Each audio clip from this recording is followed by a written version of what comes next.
Donc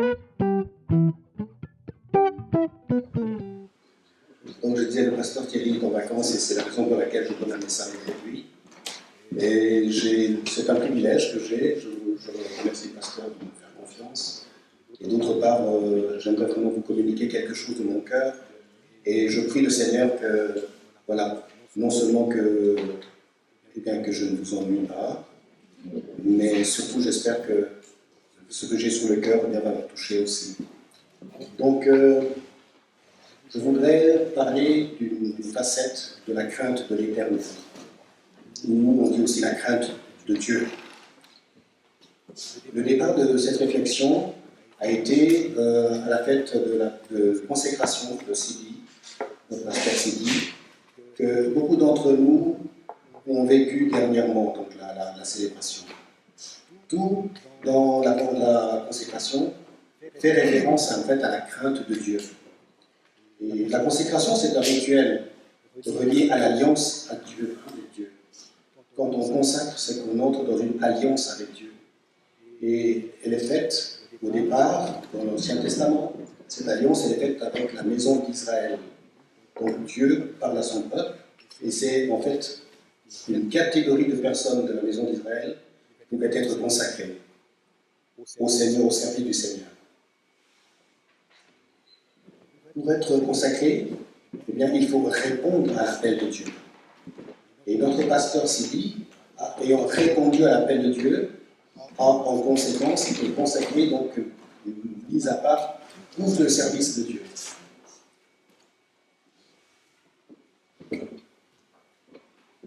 J'aimerais, à l'occasion de ce message de ce matin, rappeler que chacun et chacune d'entre nous, en fait, est appelé au service de Dieu. Il y a le service pour Dieu, comme les pasteurs, les prophètes, etc. Ils sont au service pour Dieu, mais il y a la consécration à Dieu. C'est nous qui nous mettons à part pour Dieu. Parce que Dieu veut se faire un peuple sur cette terre. Et il veut que ce peuple, en fait, lui soit consacré. Que ce peuple soit saint comme lui il est saint, c'est-à-dire que ce peuple se mette à part. C'est dans cet esprit que je vais essayer vraiment de vous faire passer ce message, en rendant attentif au fait que chacune d'entre nous est appelée à se mettre à part pour le service. Notre seule responsabilité par rapport à cet appel, c'est de répondre oui ou non. Paul nous dit dans Romains 12, les versets 1 à 2, je ne sais pas si vous avez... Non. Alors, ok. Si vous voulez le lire avec moi, vous pouvez prendre dans vos notes. Romains 12, le verset 1 et 2. Il est écrit: je vous encourage donc, frères et sœurs, par les compassions de Dieu, à offrir votre corps comme un sacrifice vivant, saint, agréable à Dieu. Ce sera de votre part un culte raisonnable. Ne vous conformez pas au monde actuel, mais soyez transformés par le renouvellement de l'intelligence, afin de discerner quelle est la volonté de Dieu, ce qui est bon, agréable et parfait.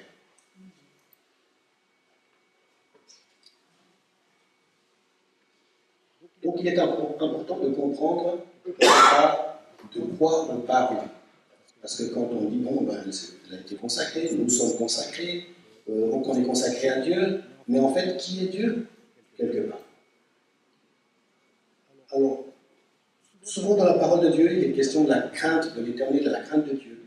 Et c'est un thème qu'on retrouve à de nombreuses occasions dans la Bible. Et bien que ce thème soit absolument positif, la crainte de Dieu, c'est quelque chose de positif, c'est quelque chose de bon, quelque chose de bon, de désirable.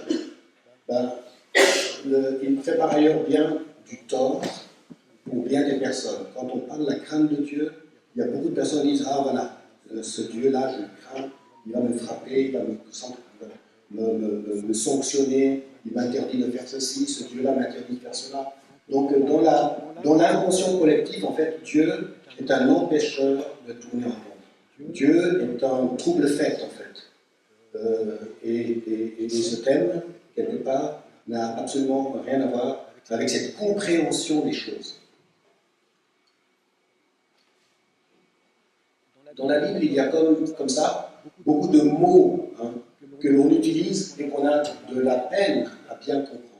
Je pense même à baptiser, baptême, qui est un nom d'origine, en fait, baptiso du grec. Et puis, en fait, on l'a mis en tel quel en français, et on dit, bah, on va faire un baptême, et en fait, on ne sait pas très bien ce qu'on dit, ce qu'on fait exactement, puisque dans le monde chrétien, on se bat sur l'application du baptême. Si tu as fait le baptême comme ça, il n'est pas bien. Si tu as fait le baptême qu'avec un peu d'eau, c'est pas bien. Si tu as fait comme si, ça c'est bien. Vous voyez ?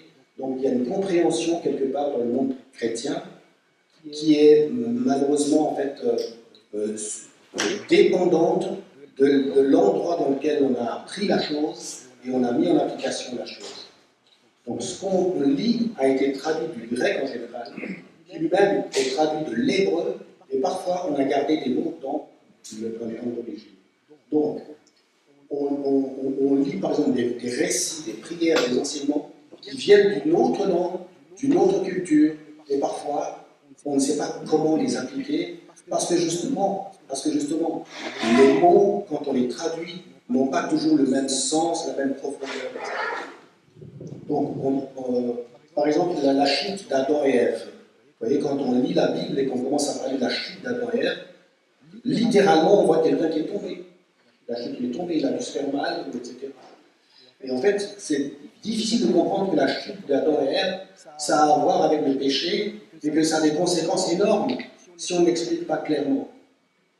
On a la même chose avec les relations hommes-femmes, Adam et Ève. Quand on traduit la relation qu'il y a entre Adam et Ève, et qu'on voit au départ ce que Dieu a voulu dire en hébreu par rapport à cette réalité-là, en fait, très souvent, on est complètement à côté de la plaque. On est complètement à côté de la plaque. Donc, il dit qu'ils sont un, qu'ils ne peuvent plus se séparer quelque part. Que si on les sépare et qu'on se met avec quelqu'un d'autre, etc., ça devient compliqué. Et c'est pas que c'est bien, je ne suis pas en train de dire ça c'est bien, ça c'est mal. Je suis en train de me rendre attentif au fait que, selon comment, la culture dans laquelle on est, on peut rejeter la parole de Dieu, parce qu'en fait on n'a pas compris ce que Dieu au départ a essayé de nous dire. C'est difficile aussi d'expliquer ça. Dieu qui est tout puissant, comment a-t-il de la peine à nous expliquer les choses? Alors moi ce que je dirais c'est que Dieu tout puissant, Dieu parfait, Dieu pur, Dieu saint, il se rend imparfait pour nous communiquer les choses, parce que si lui nous les communique dans sa perfection, on ne comprend pas. Est-ce que vous comprenez ce que je veux dire? Dieu a dû quelque part en fait, même un peu, quelque part en fait, sacrifier finalement son idée, pour que nous comprenions et que nous l'acceptions.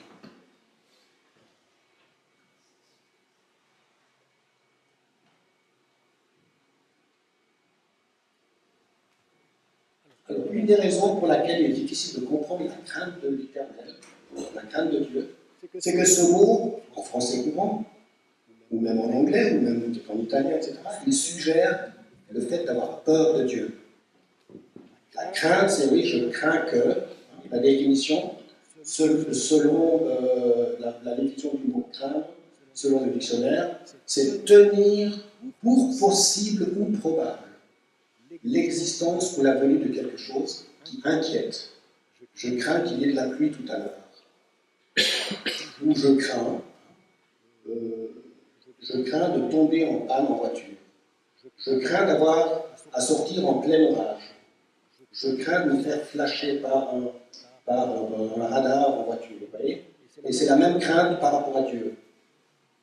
Voyons dans la Bible ce qu'il en est. En Genèse 3,7, il est dit, je vais lire le texte, de Genèse 3, les versets 7 à 11. Les yeux de l'un et de l'autre soupirent, donc c'est situé, c'est Adam et Ève dans le jardin d'Éden, et ils viennent de désobéir à Dieu. Les yeux de l'un et de l'autre s'ouvrirent. Ils connurent qu'ils étaient nus, Et ayant cousu des feuilles de figuier, ils s'en firent des ceintures. Alors, ils entendirent la voix de l'Éternel Dieu qui parcourait le jardin vers le soir. Et l'homme et sa femme se cachèrent loin de la face de l'Éternel Dieu, au milieu des arbres du jardin. Mais l'Éternel Dieu appela l'homme et lui dit, « Où es-tu » Il répondit, « J'ai entendu ta voix dans le jardin et j'ai eu peur, parce que je suis nu et je me suis caché. » Et l'Éternel Dieu dit, « Qui t'a appris que tu es nu? Est-ce que tu as mangé de l'arbre dont je t'avais défendu de manger ?» Vous entendez, vous voyez un peu, le jour avant, Adam et Ève parlaient avec Dieu en face à face. Dieu le soir descendait dans le jardin d'Éden, parlait avec Adam et Ève et il parlait en face à face.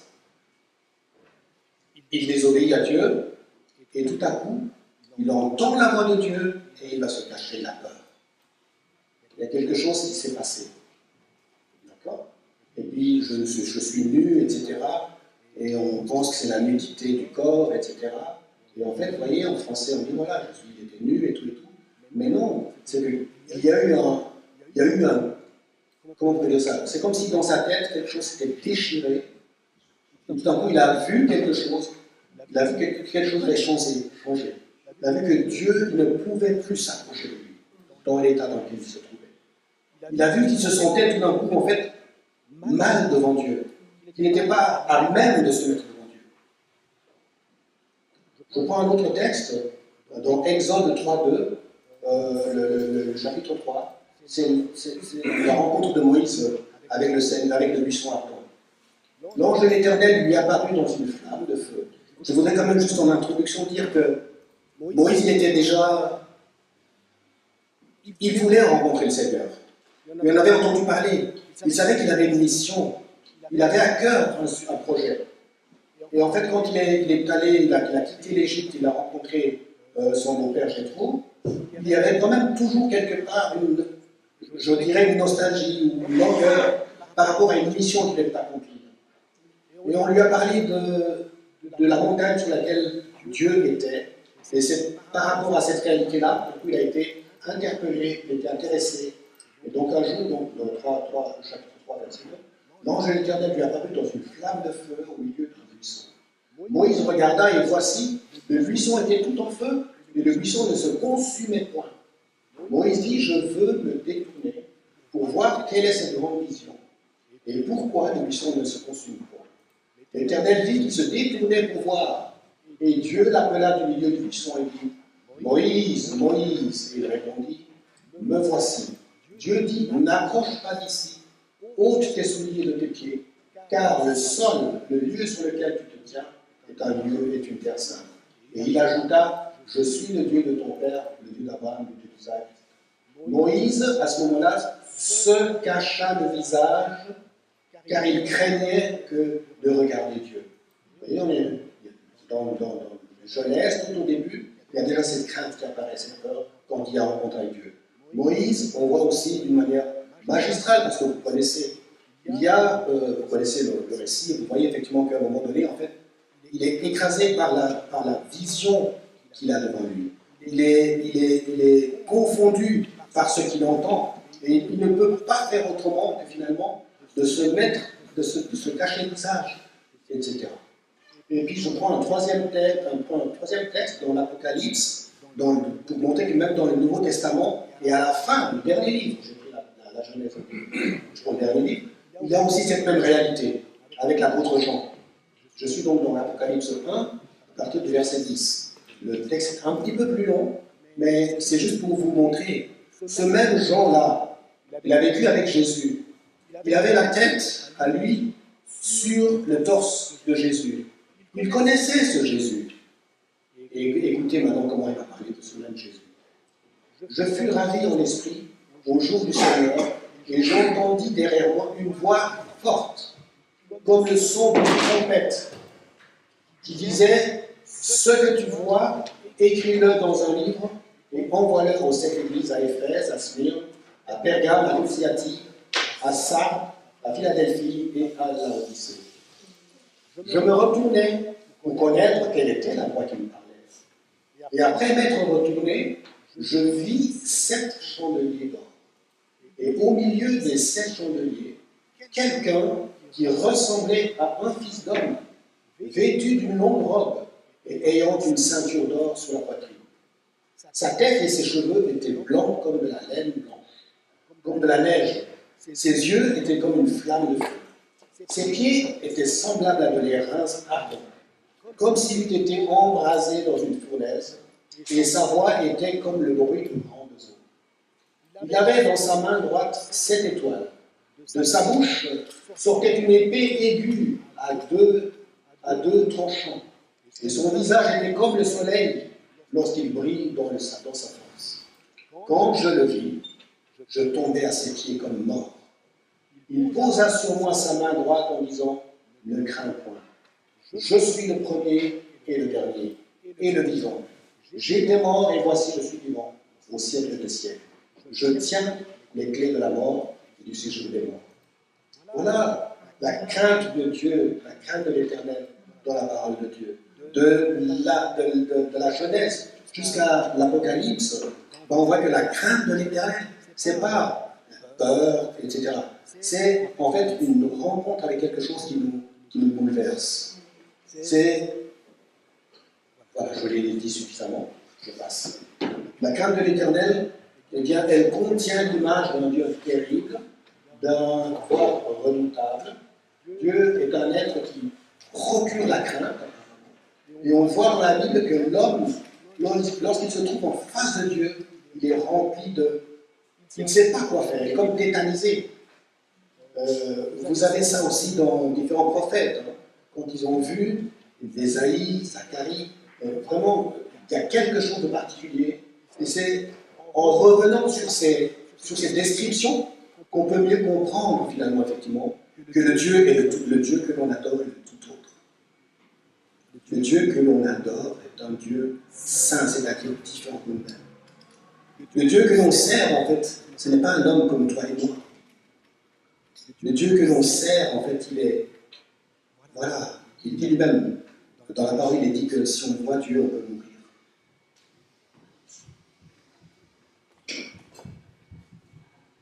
Ça veut dire que lorsque Dieu se manifeste et qu'il se révèle à l'homme, il provoque une réaction. Et on le voit autant, donc on l'a vu avec Adam, mais on l'a vu avec Moïse, on le voit avec Jean dans l'Apocalypse, et en fait, on le voit aussi dans la vie de tous les jours, une personne qui a eu un contact avec le Seigneur. Voilà, je dis ici, chaque fois que Dieu rencontre l'homme, il lui dit ne crains pas. Je me rappelle lorsque je suis arrivé à Bethanie, je vais parler un petit peu de moi, de Véronique aussi. Eh bien, j'étais en fait comme Moïse, c'est-à-dire à cette époque, on cherchait Dieu. À cette époque, c'était avant 92, Véronique est d'origine juive, parce que son papa, elle a toujours combattu un petit peu au niveau de la foi, mais pourquoi les Juifs ne croient pas en Jésus, etc. On était en recherche. Et moi-même, je suis catholique, parce qu'au Congo, quand les Belges sont venus, non seulement ils nous ont fait devenir Belges, mais on est aussi devenus automatiquement catholiques. Donc les catholiques du peuple, à la naissance.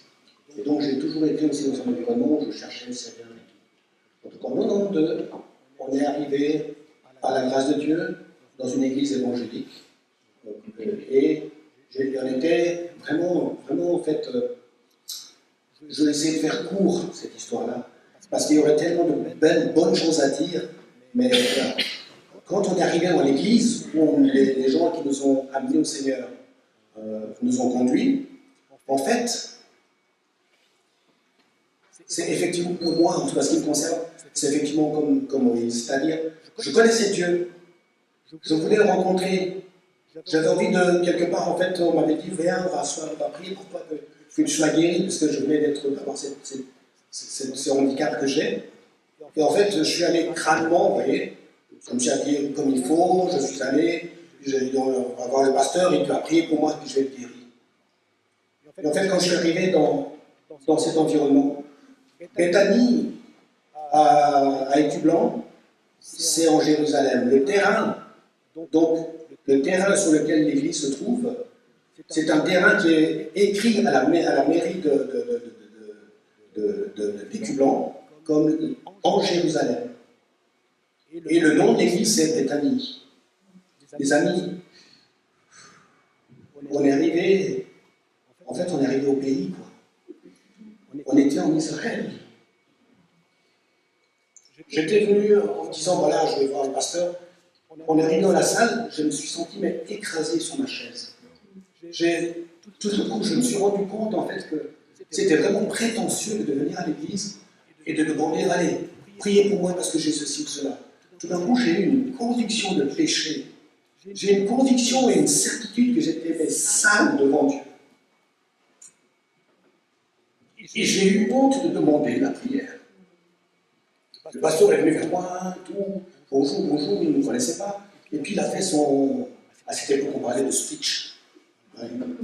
Ouais, il a fait son speech, et comme ça, après, on sera tranquille. Et puis il a commencé à parler, mais il a parlé, en fait, c'était comme s'il lisait dans un livre ouvert. Et il a dit des choses qui m'ont tellement touché. Il a dit des choses qui m'ont tellement... qu'au moment où il voulait prier, j'ai dit non, je vais d'abord faire du jeûne, faire des prières, et ensuite je reviendrai. Il a dit non. Aujourd'hui, je comprends ce que signifie ce nom. Aujourd'hui, je comprends parce que je dis, quand vous voyez Jésus qui marchait en terre de mission, il allait vers les gens, il ne demandait pas de faire du jeûne, il ne demandait pas de se repentir, il ne demandait pas. Il donnait le miracle, il donnait une parole, et la personne était bouleversée. Et c'est ce qui s'est passé pour moi, en fait, ce jour-là. Eh bien, j'ai entendu la parole de Dieu. J'ai vu là où ça n'allait pas. J'ai compris ce qu'il fallait que je fasse. Et en fait, je n'ai plus jamais été le même. Je suis sorti de là, je n'étais plus le même. Je pense à Moïse. Quand il a eu le buisson, il n'était plus le même. J'ai un amour pour le Seigneur. Et parfois, cet amour dérange. Je parle du Seigneur. Et souvent, j'en parle trop. Je veux expliquer des choses. Tu me dis, oh, mais calme-toi, c'est excessif. On a perdu, Véronique et moi, des amis. Parce qu'on était trop. Etc. Etc. Vous dire, voilà. Pour la crainte de Dieu, c'est vrai que d'un côté, ça m'a peur. Mais de l'autre côté, c'est lui donner l'honneur et la révérence qui lui est due. Pour cela, il nous faut comprendre la valeur de la crainte de Dieu. Parce que cette compréhension peut entraîner toutes sortes de bénédictions ou malédictions. Pour obtenir les bénédictions, beaucoup de chrétiens cherchent à se rapprocher de Dieu en lui faisant toutes sortes de promesses. Seigneur, si tu me donnes un travail, je vais tous les dimanches à l'église. Seigneur, si tu me donnes la santé, je te promets que je ferai ceci et cela. Seigneur, je te donne de l'argent et tu me donnes puisque je te donne 10%, tu me donnes le 90% en retour. Seigneur, vous voyez, beaucoup de gens vont vers le Seigneur et par leur action, par leurs promesses, veulent obtenir des choses. Ce ne sont pas non plus les actions de Dieu qui vont nous assurer les bénédictions. Ce n'est pas parce qu'on passe tout le temps à prier, et prier, et prier, et jeûner que l'on va obtenir. La preuve, c'est que vous allez à Lourdes et vous voyez des gens qui prient. Et vous allez en Inde, vous voyez, les gens prient pour des statues, etc. Et même en Suisse, on peut aller à des endroits où les gens prient. Mais ce n'est pas ça que le Seigneur veut. Le Seigneur veut ton cœur. Le Seigneur veut que tu obéisses à sa parole. Le Seigneur veut que tu suives ses recommandations. Et tu verras les choses comme ça.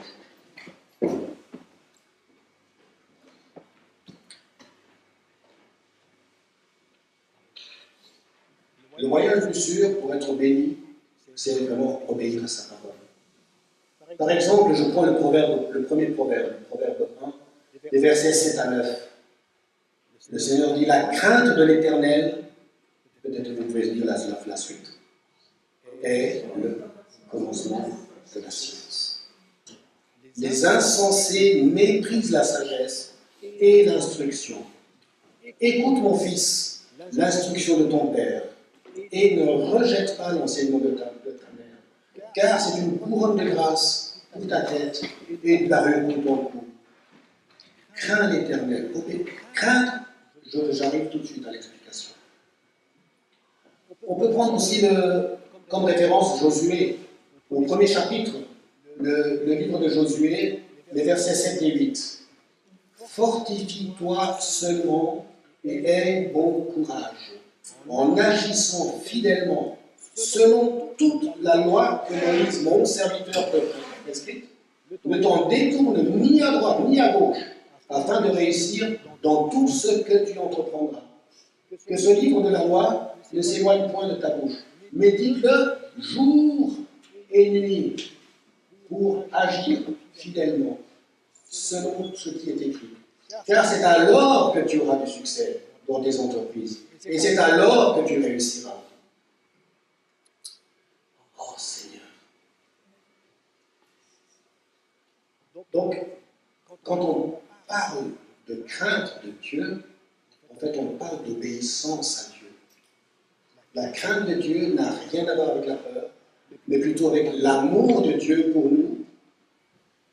Dans la crainte de Dieu, on peut voir Dieu qui vient à la rencontre de l'homme. Dieu vient vers nous par amour. Il vient nous donner sa loi. Il nous dit, il n'y a pas besoin que je sois avec vous tous les jours. Vous avez ma parole. Vous avez mes recommandations. Les amis, si on est dans le malheur et dans l'affliction, etc., c'est parfois simplement parce que des fois on se dispute entre l'homme et la femme, le mari et sa femme. Une bonne dispute, et puis on se fait la tête, etc., etc. Et qu'est-ce que Dieu dit? Vous êtes disputés, c'est normal. Vous êtes encore dans un corps de péché. Mais pardonnez-vous les uns les autres. Et étonnamment, quand on se pardonne, eh bien, on retrouve le bon sens et on continue. D'autres encore, c'est simplement parce que, en fait, ils veulent, entre guillemets, tricher. Au lieu d'aller droit à ce qu'ils doivent faire, ils prennent des chemins de traverse. Et tout d'un coup, ils sont dans le malheur et disent, oh, Dieu m'a abandonné. Mais non, Dieu te dit de rester droit, de rester honnête, de rester fidèle, de rester, etc. Je ne vais pas faire une litanie, parce que la Bible, vous l'avez comme moi je l'ai. Donc en fait, en relisant simplement ces choses-là, ça peut vous encourager. Ce n'est pas le fait de prier énormément. Ce n'est pas le fait de jeûner énormément. Ce n'est pas le fait de promettre d'être un meilleur homme, si. C'est le fait d'écouter la parole de Dieu. Écoute la parole de Dieu. Et c'est la parole de Dieu qui va te transformer. C'est la parole de Dieu qui va faire de toi un autre homme. C'est le conseil de Dieu qui fait que, parce que Jésus lui-même vient habiter en nous. Et en fait, un scoop, les amis, nous sommes tous des petits Jésus en puissance. Nous avons la capacité de Jésus en nous maintenant. Mais comme Adam et Ève au début, le diable nous dit, tu sais, laisse tranquille Dieu. Fais seulement comme tu veux toi, tu verras, ça va aller. Tu n'as pas besoin de Dieu. Et quand on fait ça, Jésus est en nous, on dit ok, contrôle, vas-y. Mais tu vas dans le mur, mais vas-y. Ce que j'essaie de vous dire, ce que j'essaie de vous transmettre, c'est qu'on doit véritablement en fait, réaliser que si on s'aime les uns les autres, si on écoute la parole de Dieu, si on agit comme Dieu nous demande d'agir, bon, en fait on serait des missiles de bénédiction pour le monde. On serait des missiles de bénédiction. Des fois on se salue, oui, ça va. On se voit demain, oui, on se voit demain, puis on ne va pas. Bref.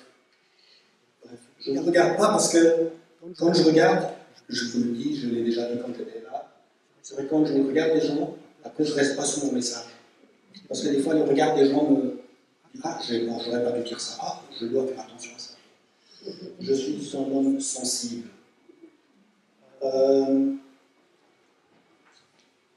Et je termine.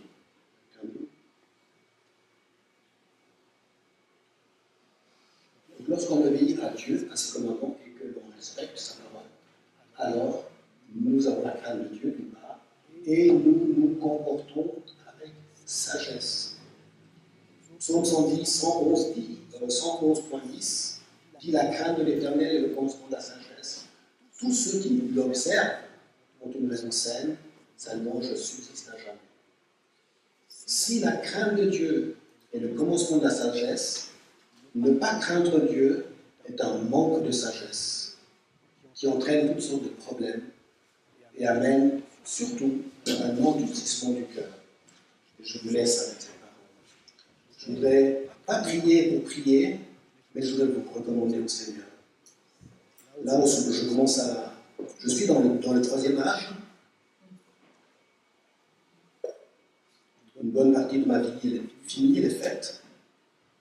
Et je regarde maintenant derrière moi, et je vois les jeunes, ceux qui me suivent tout de suite, l'âge de mes enfants, et puis les plus jeunes, et je dis, mais tout ce que moi j'ai pu vivre, tout ce que moi j'ai pu comprendre, eh bien je ne peux à la limite même pas le transmettre. Parce qu'en fait, chacun de nous, en fait, on sait mieux que l'autre ce qu'on doit faire. Et on ne tient généralement pas beaucoup compte de l'expérience de l'autre. Et donc, à mon âge maintenant, je dis, mais Seigneur, je prie pour cette jeunesse, je prie pour ces jeunes adultes. Je prie que, Seigneur, qu'ils ne fassent pas les erreurs que j'ai faites, qu'ils profitent de ce que j'ai pu leur dire. Et c'est tout c'est toute ma prière pour chacun de nous. Voilà, nous sommes là pour le Seigneur, pour se laisser enseigner par lui, parce qu'il a des projets de bonheur pour chacun de nous, et non de malheur. Nous sommes là parce que nous voulons faire mieux, nous voulons être meilleurs.